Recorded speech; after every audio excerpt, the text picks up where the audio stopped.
ఇప్పటికీ 6 రౌండ్లు కంప్లీట్ అయినాయి.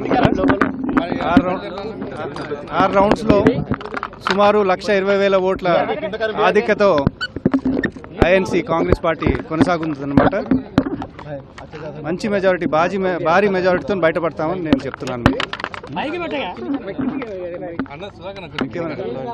ఖమ్మం జిల్లా అంటే కాంగ్రెస్ కంచుకోట నిరూపిస్తున్నాం.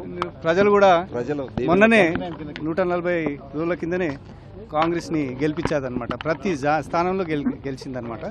అదేవిధంగా 3 మంత్రులు ఉన్నారు.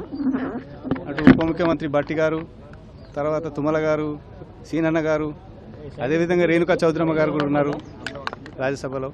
అందుకొరకే ఖమ్మం అనేది ఎప్పటికైనా కాంగ్రెస్ కంచుకోట అనమాట. ప్రజలే తీర్పిస్తారు, మీరు చూస్తారు. ప్రజల కోరికే ఇది.